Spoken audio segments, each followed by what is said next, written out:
Shalom, jemaat terkasih dalam Tuhan. Pada pagi hari ini, kita ingin datang ke hadapan Tuhan. Kita ingin mengucap syukur atas kebaikan Tuhan. Kita ingin memuji namanya, karena namanya adalah Maha Kuasa dan patut untuk kita sembah. Haleluya, amin.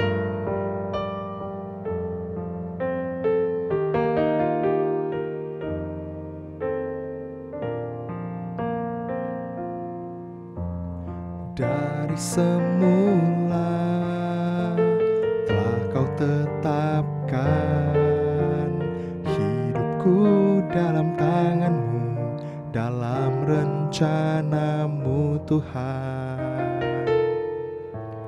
Rencana indah telah Kau siapkan bagi masa depanku yang penuh harapan.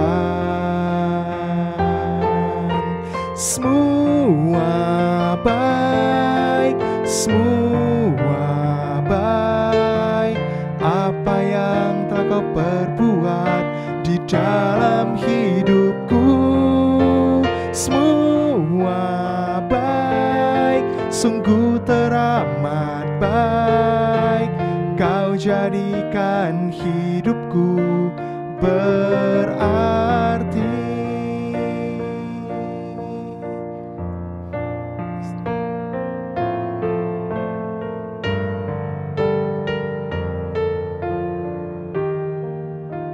Mari kita nyanyikan pujian ini dari awal.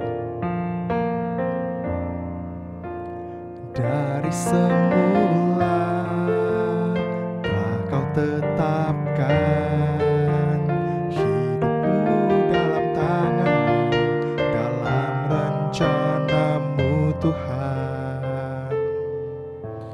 Rencana indah telah Kau siapkan bagi masa depanku yang penuh harapan.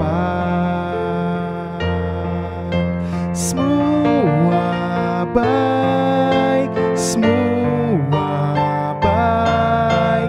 Apa yang telah Kau perbuat di dalam hidupku, semua baik, sungguh teramat baik. Kau jadikan hidupku berarti. Semua baik, semua baik. Apa yang telah Kau perbuat di dalam hidupku, semua baik, sungguh teramat baik. Kau jadikan hidupku berarti.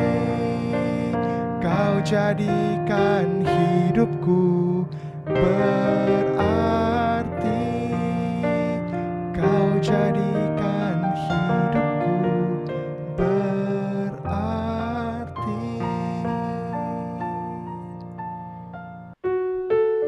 Mari bersama-sama kita naikkan pujian ini untuk Tuhan. Amin.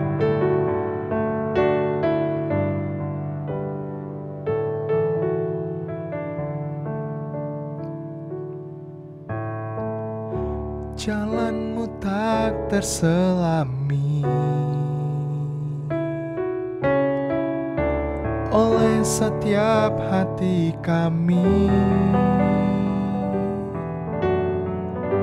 Namun satu hal ku percaya, ada rencana yang indah, tiada terduga kasih-Mu. Heran dan besar bagiku arti kehadiran-Mu selalu nyata di dalam hidupku. Penyertaan-Mu sempurna rancangan-Mu penuh damai, aman dan sejahtera. Walau di tengah badai, ingin ku selalu bersama, rasakan keindahan arti kehadiran-Mu Tuhan. Jalan-Mu tak terselami oleh setiap hati kami, namun satu hal ku percaya, ada rencana yang indah, tiada terduga kasih-Mu. Heran dan besar bagiku arti kehadiran-Mu selalu nyata di dalam hidupku. Penyertaan-Mu sempurna, rancangan-Mu penuh damai, aman dan sejahtera. Walau di tengah badai, ingin ku selalu bersama, rasakan keindahan arti kehadiran-Mu Tuhan. Penyertaan-Mu sempurna, rancangan-Mu penuh damai, aman dan sejahtera. Walau di tengah badai, ingin ku selalu bersama, rasakan keindahan arti kehadiran-Mu Tuhan.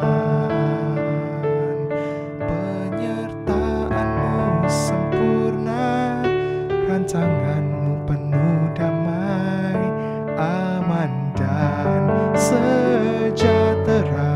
Walau di tengah badai, ingin ku selalu bersama, rasakan keindahan arti kehadiran-Mu Tuhan. Arti kehadiran-Mu Tuhan. Arti kehadiran-Mu Tuhan. 大家平安， Shalom Bapak Ibu yang dikasihi oleh Tuhan Yesus. Ibadah kita pada hari ini, kita mau mendengarkan kebenaran firman Tuhan dengan tema habis gelap terbitlah terang. Mari sebelumnya kita bersatu dalam doa. 我们还没有听到之前，我们来低头祷告。 Bapa yang di surga, kami mau bersyukur. Pada hari ini kembali Tuhan memberkati kami dan mempersatukan kami di dalam ibadah minggu kami. Kami boleh datang ke hadirat Tuhan. Kami percaya Tuhan ada di tengah-tengah kami. Roh Kudus ada di dalam setiap hati kami. Sehingga kami boleh sungguh-sungguh mendengar kebenaran firman Tuhan. Berkati kami semua dalam nama Yesus. Haleluya. Amin.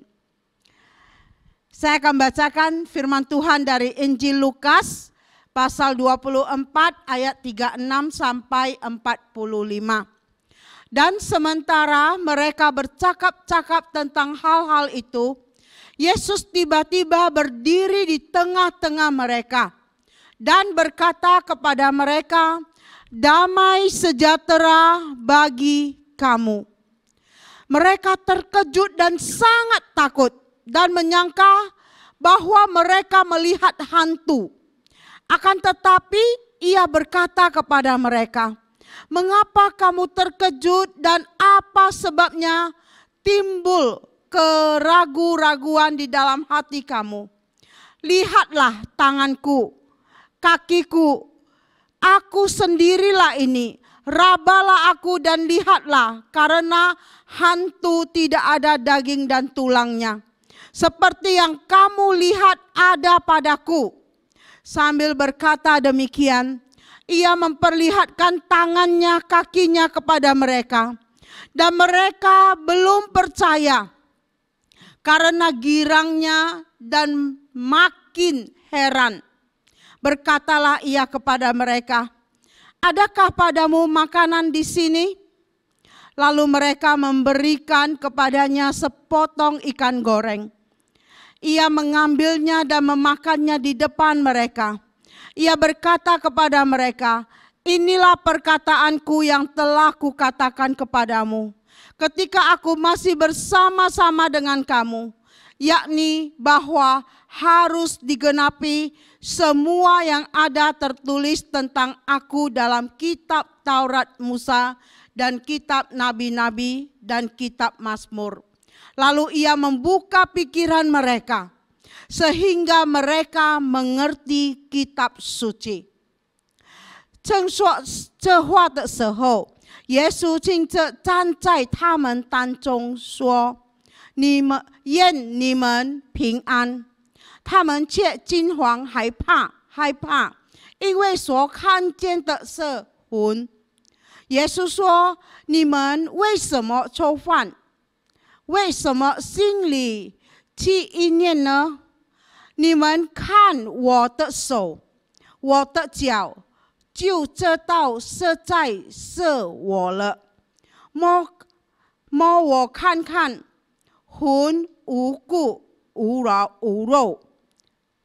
你们看我的是有的。”说了这话，就把手和脚给他们看。他们真是的不甘心，并且气息。耶稣就说：“你们这里有什么吃的吗？吃的没有？”他们便给他一边烧鱼，又顾见在吃，又和一块米饭。他接过来，在他们面前吃了。耶稣对他们说：“这就是我中间与你们同在，这是所告诉你们的话。说摩西的律法、先知的书和诗篇上所记的，凡是这我的话，都必须应验。”于是耶稣看他们轻巧，使他们能明白圣经。Saudara-saudariku yang dikasihi oleh Tuhan, murid-murid berkumpul bersama dalam suatu ruangan yang terkunci rapat. Mereka takut terhadap orang-orang Yahudi dan para imam kepala yang telah bertanggung jawab atas penyaliban Yesus 3 hari sebelumnya. Para imam kepala dan tuan-tua telah mengetahui bahwa tubuh Yesus telah hilang. Para imam kepala dan tua-tua curiga. Mereka menuduh bahwa para murid yang telah mencuri tubuh Yesus. Lalu mereka mencari para murid itu. Karena alasan itu, para murid itu bersembunyi di ruangan itu dengan semua pintu dalam keadaan terkunci. Ini terjadi pada hari ketika Kristus bangkit dari antara orang mati. Suatu hari yang teramat agung dan mulia dalam sepanjang sejarah. Namun apa yang dilakukan oleh para murid? Mereka bersembunyi Dan mereka sangat ketakutan dalam suatu ruangan yang terkunci semua. Saat itu adalah Minggu malam. Ketika Yesus menampakkan diri kepada ke-10 murid-muridnya, Yudas telah mati. Ia telah memutuskan untuk bunuh diri setelah dia mengkhianati Yesus. Thomas tidak ada lagi di sana karena suatu alasan.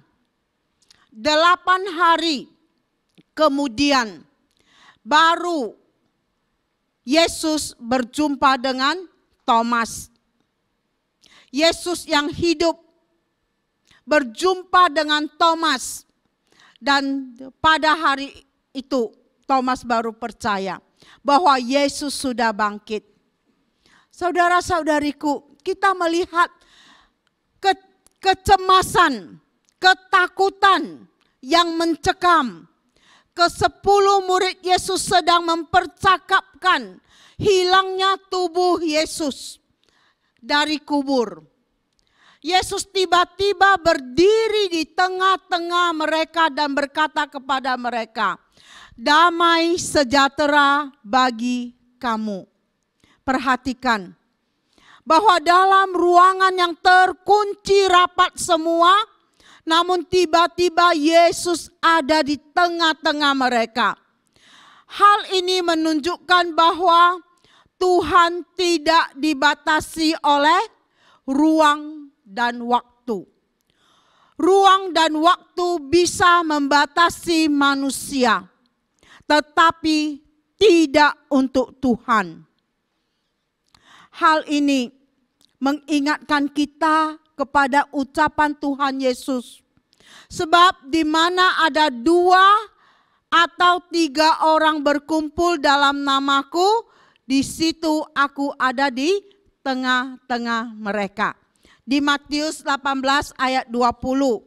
Ya, 马太福音第18节、第20节。呀，耶稣说，因为无论在哪里，有2、3个人奉我的名聚会，那里就我在他们中间。Saudara-saudariku, perhatikan bahwa ruangan yang terkunci, rapat, tiba-tiba Yesus berada di tengah-tengah mereka. Hal ini menunjukkan Tuhan tidak dibatasi oleh ruang dan waktu. Ruang waktu bisa membatasi manusia, tapi tidak untuk Tuhan. Tuhan juga mengatakan kepada kita semua pada hari ini, Dia adalah Tuhan yang hidup. Dia adalah Tuhan yang sudah bangkit. Dia adalah Tuhan yang tidak dibatasi oleh ruang dan waktu. Sehingga pada hari ini kita beribadah bersama di rumah kita masing-masing. Yesus ada di tengah-tengah mereka. Yesus sudah berkata di dalam firman-Nya, jika ada 2 atau 3 orang berkumpul dalam namaku, di situ aku hadir. Maka kita percaya, Yesus ada di tengah-tengah kita pada hari ini. Suatu bukti akan keberadaan Yesus di tengah-tengah persekutuan. Orang percaya untuk membawa damai sejahtera. Yesus 赐给我们平安，他在我们当中。Di rumah kita masing-masing, Tuhan ada bersama dengan kita. Dan Tuhan mengingatkan kita juga semua orang Kristen. Jangan lupa berdoa. Jangan lupa punya hubungan yang intim dengan Tuhan kita. Masing-masing kita ingat berdoa. Berdoa boleh sendiri, boleh bersama dengan keluarga kita. Karena firman Tuhan juga berkata, jika ada 2 atau 3 orang, Tuhan hadir. Ajak istri atau suami atau anak-anak berdoa setiap hari. Boleh pagi hari, boleh malam hari sebelum tidur. Ini perlu sekali. Kalau jumpa dengan pasangan yang tidak seiman, bisa berdoa bersama anak-anak atau bisa berdoa dengan yang seiman dengan kita. Atau kalau tidak ada, di rumah hanya saya sendiri yang percaya kepada Yesus, ya saya sendiri dengan Tuhan berdoa.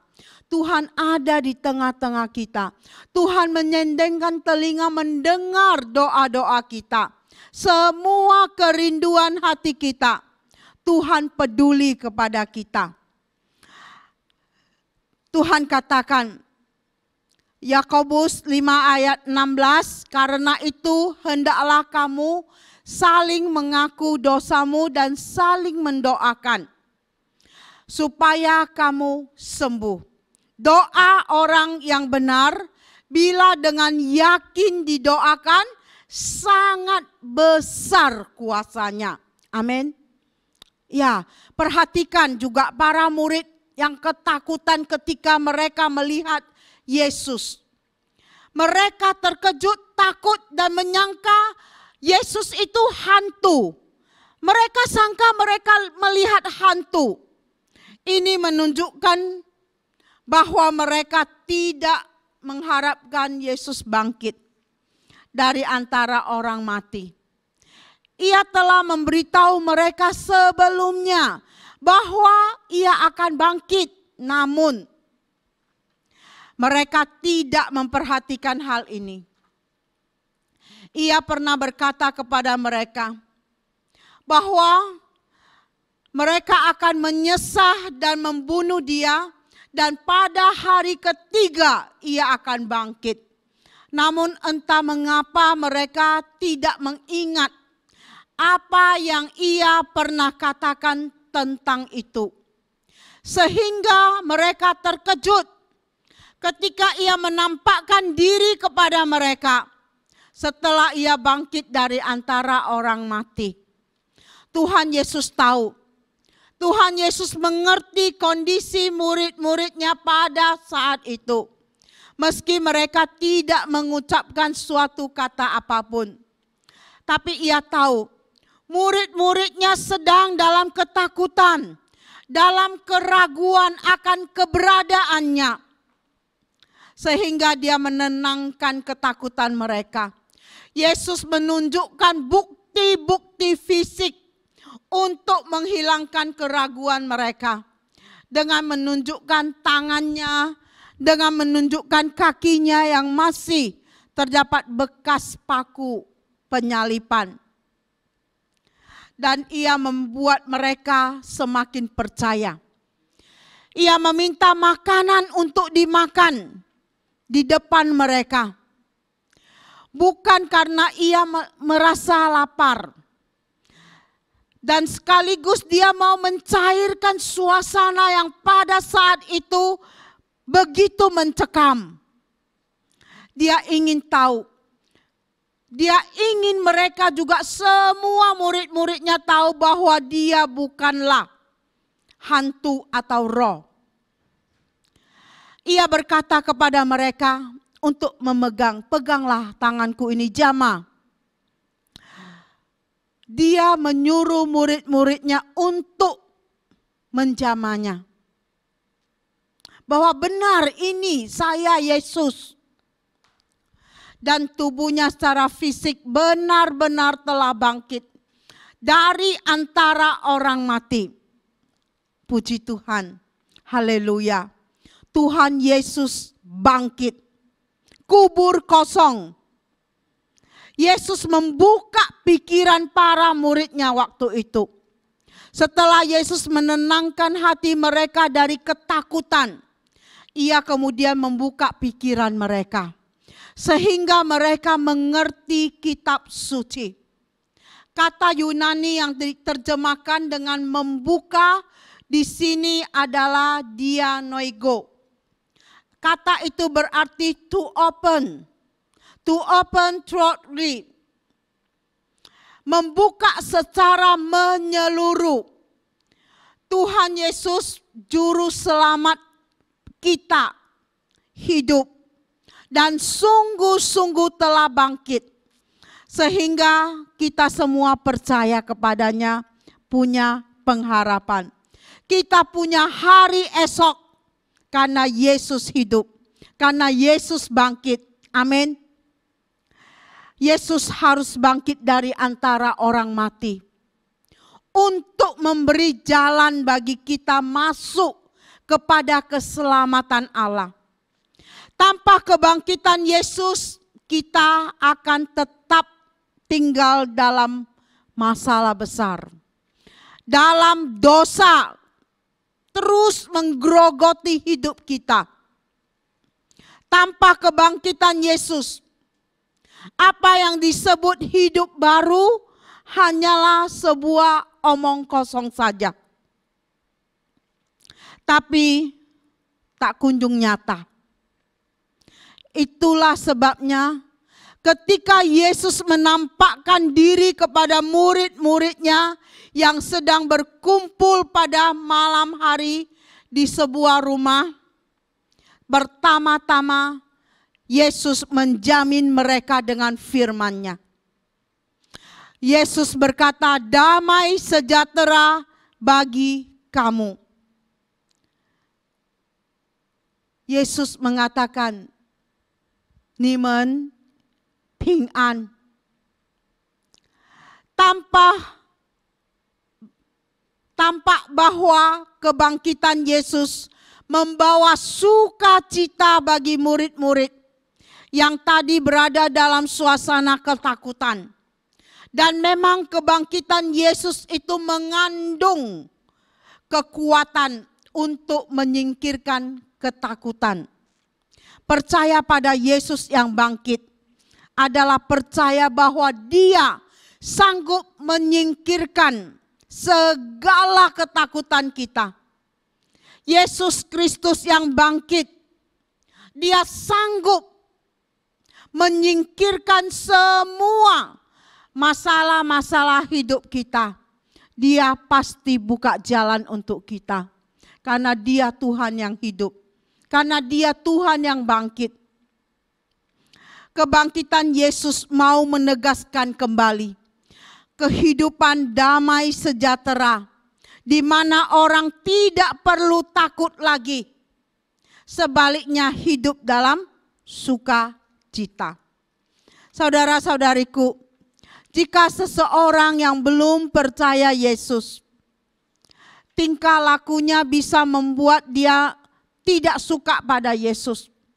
Bisa membuat orang membenci Yesus. Karena pikirannya belum terbuka. Karena dia belum mengenal juru selamat. Karena hatinya masih keras, tidak mau disentuh oleh Tuhan Roh Kudus. Dia merasa hidupnya sekarang ini tidak butuh Tuhan. Dia merasa saya sendiri yang hebat. Saya yang mampu. Saudara-saudariku, ada seorang suami yang melarang istrinya percaya Yesus. Padahal istrinya memang sudah percaya Yesus sejak lama. Sudah Kristen. Tapi menikah dengan orang yang suami yang non-Kristen. Sehingga suaminya tidak suka kalau dia mau beribadah. Dan si istri ini orang yang rindu kepada Tuhan. Dia haus sekali kepada firman Tuhan. Dan dia selalu dekat dengan Tuhan. Maka si istri ini dia setiap pagi saya sering kirim renungan kepadanya. Satu hari rupanya ketahuan. Istrinya tidak punya HP Android. Jadi HP suaminya yang dia pinjam. Rupanya renungan-renungan yang saya kirim masuk ke HP suaminya. Dan suaminya satu hari dia gondok sudah marah, dia telepon saya. Saya pikir ini telepon istrinya. Saya catat nama istrinya di HP saya. Suaminya marah. Ini siapa kamu? Jangan lagi kirim-kirim. Saya mau kerja, jangan merusak suasana saya kerja. Saya bilang, ini HP istrinya. Katanya, bukan. Jangan lagi mengganggu kerja saya. Ya, saya udahlah, kalau dia tidak mau mendengar, membaca, saya enggak kirim lagi. Rupanya istrinya pada hari Sabtu, malam dia minta, Bok Su, mintalah channel YouTube gereja, besok saya mau ibadah. Saya kirim. Rupanya paginya suaminya lihat, marah lagi suaminya. Marah kepadanya dan tentu dia mau cari telepon, mau marah saya. Saya biarkan dia merepet. Dia ngomel, dia marah, saya anggap aja itu radio rusak. Sampai hati saya berdoa untuknya. Saya tahu hatinya, pikirannya belum dibuka. Belum mau dia terbuka. Dan masih keras. Oleh sebab itu, saya doakan terus. Agar satu hari kelak dia sungguh-sungguh bisa percaya kepada Yesus. Bisa mengaku dan menerima Yesus sebagai juru selamatnya. Ada cara Tuhan untuk mengubah hidupnya. Pasti Tuhan Yesus juga mau menyelamatkan dia. Karena firman Tuhan untuk semua orang, bukan untuk sebagian orang saja. Haleluya. Karena firman Tuhan itu hidup. Sehingga Yesus Kristus Tuhan kita juga Tuhan yang hidup. Habis gelap terbitlah terang. Yesus mati, dikuburkan, 3 hari dia bangkit. Kuasa maut tidak bisa menguburkannya. Tuhan bangkit.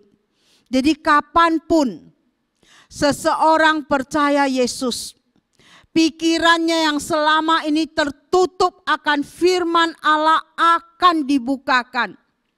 Dan orang itu berada dalam pertobatan sejati yang menghasilkan pembaharuan hidup atau hidup baru. Habis gelap terbitlah terang. Lihatlah bahwa para murid itu telah mati demi memberitakan kebangkitan Yesus. Mereka telah diubah dari para penakut menjadi para martir. Oleh karena mereka telah melihat Kristus setelah bangkit dari kubur. Mereka telah melewati penderitaan dan kematian yang sangat mengerikan. Karena mereka memberitahukan dan memberitakan kabar baik sukacita bahwa Kristus telah bangkit dari antara orang mati. Mereka yang tidak percaya dulu menjadi percaya. Mereka tidak mati karena sesuatu yang mereka belum lihat. Mereka ini telah melihat Kristus dan telah bangkit dari kubur Yesus yang mereka lihat. Itulah sebabnya siksaan dan ancaman kematian tidak dapat menghentikan mereka untuk memberitakan Kristus yang telah bangkit dari antara orang mati. Saya yakin saat ini Tuhan Yesus sedang berkata kepada kita semua, kepada orang-orang yang masih belum percaya Yesus. Berkumpullah, hai murid-muridku, bersekutulah dalam namaku. Apakah Anda semua mau damai sejahtera dariku? Hanya dalam Yesus ada damai sejahtera. 只有在耶稣里有平安. Dan yang terutama, Yesus sanggup membebaskan kita, membebaskan hati kita dari kuasa roh dunia, dan menguasai hati kita. Tuhan mau mengisi hati kita dengan roh-Nya sendiri. Karena itu Yesus menjanjikan datangnya Roh Kudus kepada murid-muridnya dan kita semua. Roh Kudus akan menolong kita untuk menjalankan tugas kita sebagai saksi. Dan tidak kalah penting, Roh Kudus akan hadir dalam hidup kita, sehingga Tuhan punya kuasa ada dalam hidup kita untuk mengampuni dosa. Kuasa ini hanya datang dari Roh Kudus yang diberikan oleh Yesus. Hanyalah Roh Kudus yang dapat mengampuni dan menyelamatkan orang dari dosanya. Saudara-saudariku, mari kita semua, kita ingat bahwa diri kita sendiri yang harus sungguh-sungguh bertobat dari dosa-dosa kita. Kita mau Tuhan sendiri yang menolong kita. Tuhan sudah mati di atas kayu salib untuk menebus kita. Dan Tuhan sudah bangkit memberi kita pengharapan yang baru. Bangkit untuk kita jika saat ini hati saudara berada dalam suasana ketakutan. Takut untuk mengalami hidup ini. Cemas, gelisah, ragu akan masa depan. Ragu akan usaha atau pekerjaan yang Anda jalani. Rasa takut menghadapi kematian, takut tak berdaya menghadapi sakit, atau derita, putus asa dalam menjalani suatu hubungan. Percayalah kepada Yesus.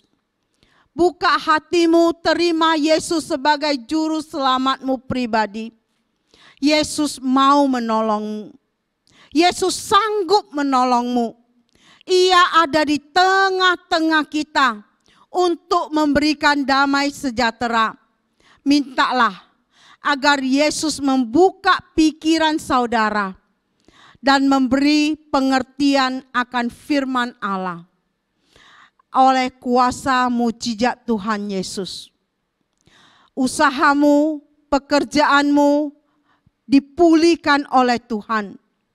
Sakit penyakitmu dipulihkan oleh Tuhan. Masalah rumah tanggamu dipulihkan oleh Tuhan Yesus yang bangkit. Ingatlah, pasti habis gelap terbitlah terang. Segala sesuatu pasti ada jalan keluar dari Tuhan yang bangkit. Amin. Mari kita berdoa. Tuhan Yesus yang bangkit, kami mau bersyukur. Kami punya Allah yang hidup. Kami punya Allah yang peduli terhadap kami. Yang tahu apa yang menjadi pergumulan dan masalah kami. Yang tahu hati kami yang paling dalam saat ini. Dan Tuhan melalui firman-Mu boleh menguatkan kami. Melalui firman-Mu boleh mengingatkan kami kembali. Agar kami sungguh-sungguh bersandar percaya kepada Tuhan yang bangkit. Yang sanggup memulihkan kami semua.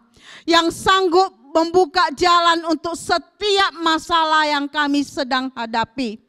Yang sanggup untuk menyembuhkan sakit penyakit kami.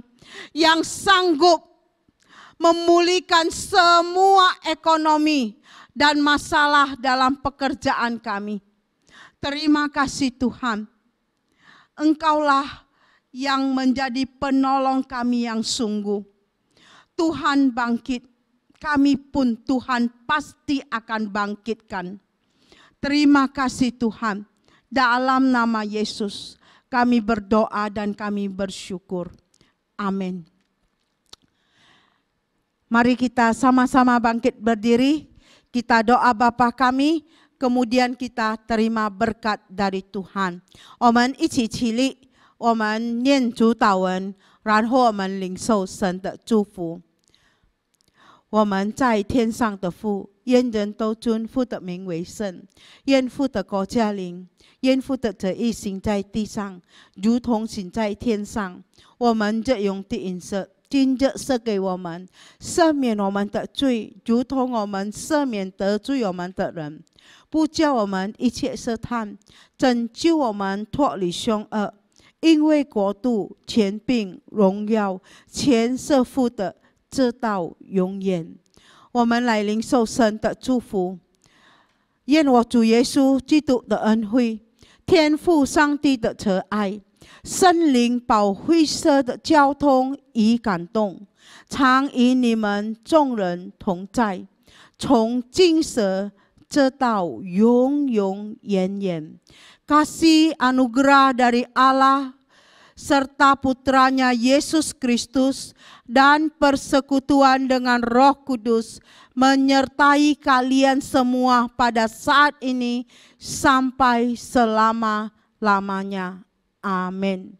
Shalom. 平安